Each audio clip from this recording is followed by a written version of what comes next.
こんにちは。漢詩を読んでみませんか？浜中仁です。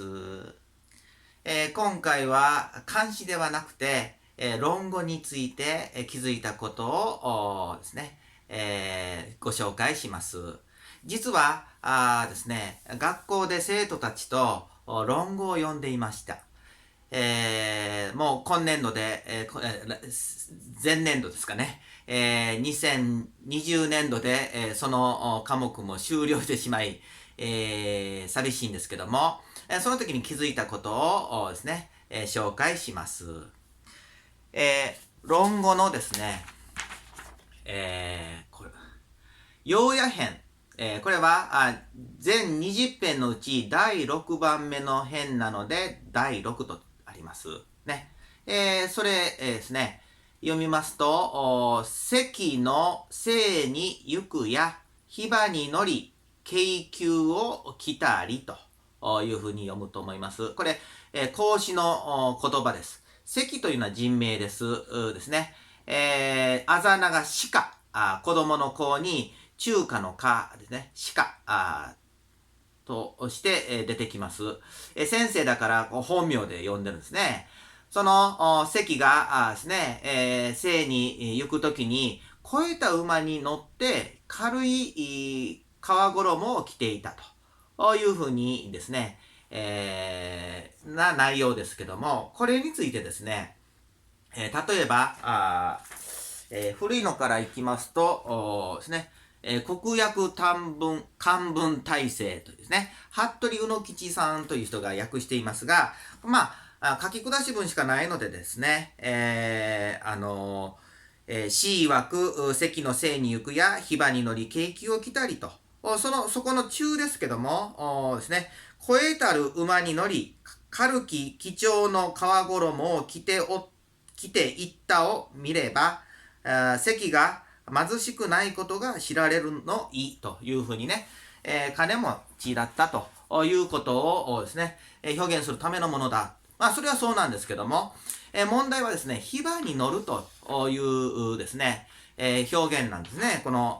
こですね、火場に乗るという部分ですね。で、これ、このままできたら私たちはですね、馬に直接乗ったように思われます。ところがですね、中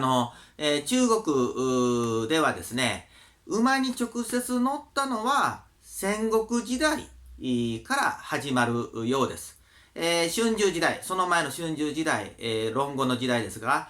そこではね、馬車に馬を引かせていた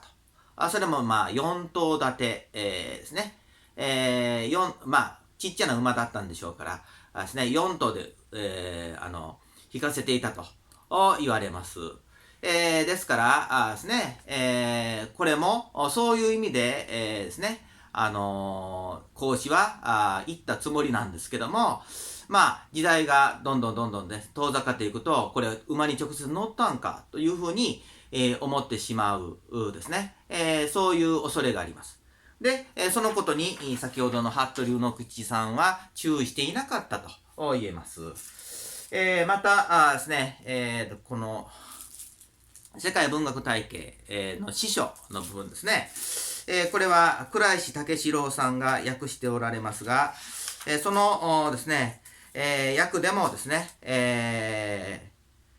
関が生に行くときにはたくましい馬に乗り軽い毛皮を着ていたとしかですね、なくて、これは馬に直接乗ったというふうに、捉えられても仕方がない、そういう表現になりますね。それからですね、これは梶信介さんという人ね、初めての論語ですかね、のですね、部分でもですね、関が清国に仕えしたとき、立派な馬に乗り、革のコートを着ていったというふうに、ですね、これも馬に直接乗っているように、捉えても仕方がない表現になっています。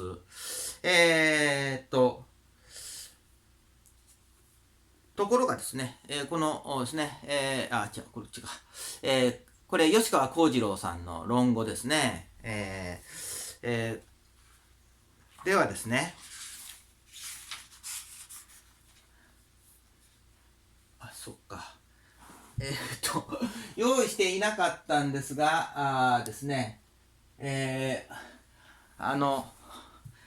岩波文庫の、釜谷治さんのですね、金谷治さんのですね、役も、馬に乗っているというふうにしか書かれていなくて、馬車を引かせていたという記載ではなかったです。それからですね、この吉川幸次郎さんの記載ではこういうふうにありますね。どこかな。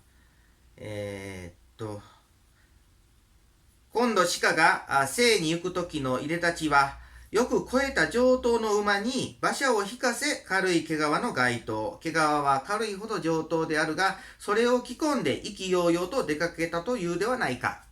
そういうふうにですね、これは馬に馬車を引かせていたと、そういうふうな表現になっています。これが正しいと思われますね。実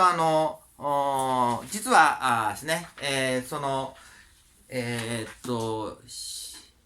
手記の失注ですね、論語失注ですけども、にですね、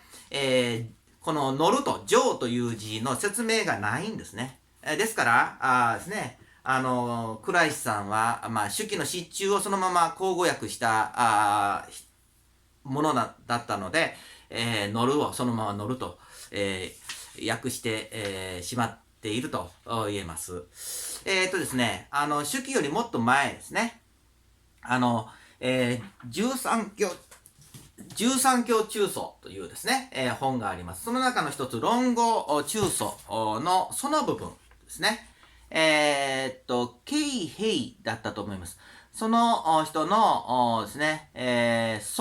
だから本文や中の説明ですね。その説明ではこのように書かれていますね。しか、使いして生に行くや、乗るに火場をがして、衣に、絹に、京急を着るとですね。そういうふうにですね、説明していますね。これでもう、馬に、車を引かせたということがですね、いう意味だというふうにですね、限定することができます。多分、吉川幸次郎さんは、これにちゃんと注目されたということだろうと思います。で、ですね、英訳もですね、ちょっと参照して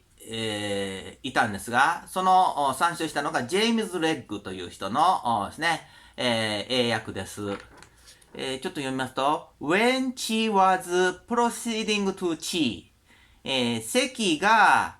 西の国に、旅立った時ですね。He had fat horses to his carriage、ね。彼の馬車に、超えた馬をつけてということでしょうね。and wore light furs ですね。で、軽い毛皮をですね、着取ったというふうに訳していますね。ですから、これ、ですね、これでもちゃんとですね、馬に直接乗っていないということが、この訳でもわかります。ジェームズ・レッグという人は、手記の失注をそのままですね、失注によって訳しているんですけども、ですね、その手記の失注に説明がないところはですね、ちゃんとですね、古中と言われるですね、ものも参照していたということがですね、この部分からですね、読み取れるのではないかなというふうに思います。今日はですね、以上です。最後までご視聴ありがとうございました。